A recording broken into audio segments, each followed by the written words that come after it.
retrouve trace de couteaux pliants 5-6 siècles avant Jésus-Christ. Et ensuite, donc, le couteau pliant, qui est en fait ma spécialité, est un couteau qui s'est répandu essentiellement avec l'apparition des poches dans les vêtements. Donc ça s'est vulgarisé au XVIIe siècle. Les premiers couteaux pliants étaient des couteaux avec un seul axe, c'est-à-dire que vous aviez la lame qui pivotait dans le manche uniquement. Ensuite, au Moyen-Âge, c'est-à-dire aux alentours du XIe, XIIe siècle, on a inventé le système à butée. Entre ces deux périodes-là, c'est-à-dire entre le couteau simple et la butée, on avait ce qu'on appelle les systèmes à lentilles.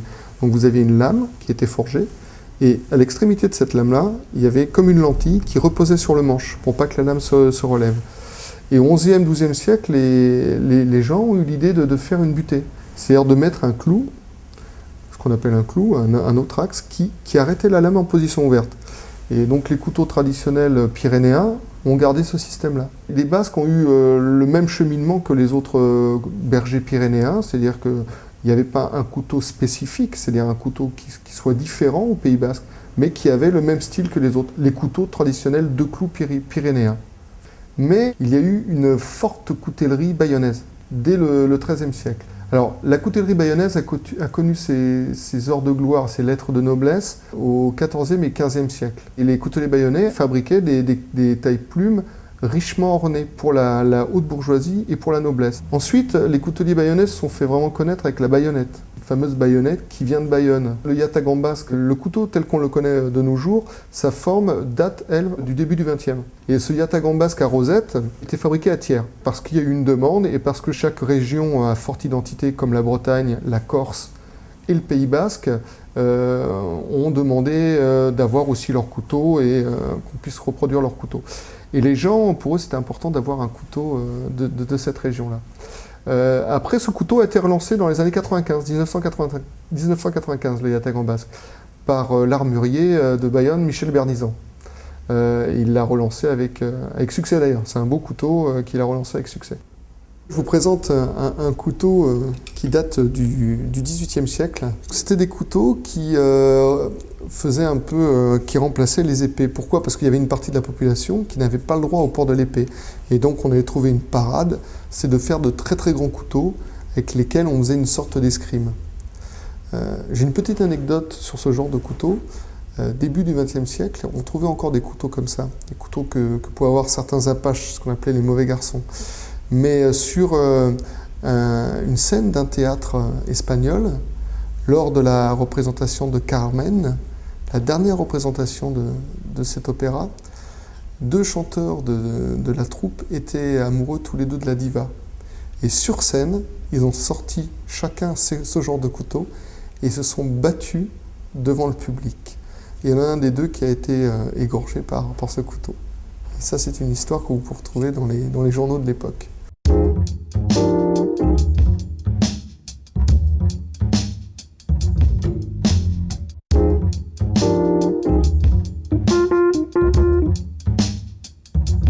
Donc les cornes de manège que je travaille sont les seules cornes du Pays basque que j'utilise pour fabriquer mes couteaux. Donc elles sont aplaties parce qu'on les met dans des friteuses, dans de l'huile, dans des friteuses de restaurant, pour pouvoir les chauffer, les ramollir, et après on les met sous presse. Pourquoi elles sont aplaties? Pour avoir une densité beaucoup plus importante, pour qu'au niveau de la dureté, ça soit beaucoup plus résistant. Alors quand je prends une corne comme ça, j'ai des gabarits. Donc par exemple là pour un couteau de berger, j'ai un gabarit que j'ai réalisé déjà en corne. Je pose mon gabarit sur la corne, et avec un feutre, je trace donc je trace le contour du gabarit. Ce qui va me permettre après de découper dans la corne la partie la plus intéressante pour moi, et après de travailler cette corne pour en faire un manche. Les fameux couteliers bayonnais ont voulu, fin du XVIIe siècle, exactement en 1693, avoir leur propre corporation. On leur a donné donc l'autorisation, et il y a eu quand même ensuite à Bayonne un manque au niveau de cette profession. On avait des revendeurs en coutellerie, mais des fabricants beaucoup moins. C'était des forgerons souvent qui fabriquaient les lames pour les couteaux simples. Alors on travaille différents aciers. Alors l'acier inox est un acier carbone qui contient du chrome et du nickel, ce qui empêche la lame de s'oxyder. Après, vous avez des lames forgées, donc ça c'est de l'acier carbone. Donc ça, c'est un acier qui est forgé main et qui va s'oxyder, qui va se patiner, qui va se tacher, qui va noircir et qui, en contact d'aliments oxydants, justement, va avoir quelques petites taches au niveau du sang, des choses comme ça. Et là, vous avez une lame donc forgée main avec 400 couches de métal. Alors ça c'est une lame qu'on appelle une lame Damas. Donc c'est un système d'acier feuilleté, comme un millefeuille. Donc là, vous avez 400 couches de métal.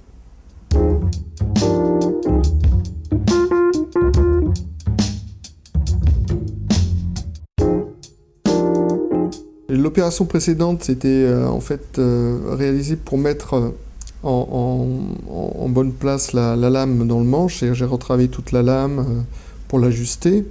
Et là, maintenant qu'elle me semble bien adaptée au manche de ce couteau-là, une fois que j'ai découpé tout mon manche, j'ai fait mon rainurage, là je suis en train de le poncer. Alors le ponçage ne peut pas être fait par une machine, il est fait uniquement à la main pour avoir un toucher vraiment très très agréable. Donc je prends des grains différents et pendant 1h30, 2 heures selon la taille du couteau, donc je vais poncer mon bois ou ma corne. Corne, bois, ivoire, c'est exactement le même procédé.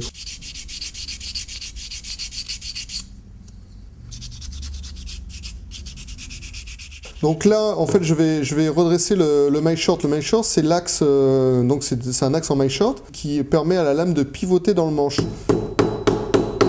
Donc là, je le redresse. Ensuite, cet axe, je lubrifie pour pouvoir pénétrer plus facilement dans le buis. Et donc là, la lame et le manche ne vont plus faire qu'un. Il me suffit simplement de couper ici, assez long pour avoir quand même de la matière, de mettre des petites rondelles, et une fois que j'ai les 2 rondelles, sur l'enclume, je fais un matage pour faire un rivetage arrondi, ce qu'on appelle le chapeau chinois. Donc une fois que j'ai maté mon câble de maille short pour faire pivoter la lame, le couteau est terminé, ça vous donne un couteau traditionnel de clous, le fameux système de clous qui date du Moyen-Âge. Pour aiguiser un couteau, le plus simple est de le faire déjà tranquillement et doucement.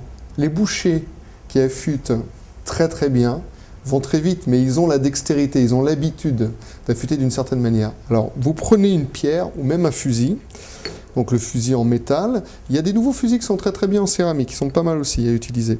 Donc vous prenez votre pierre.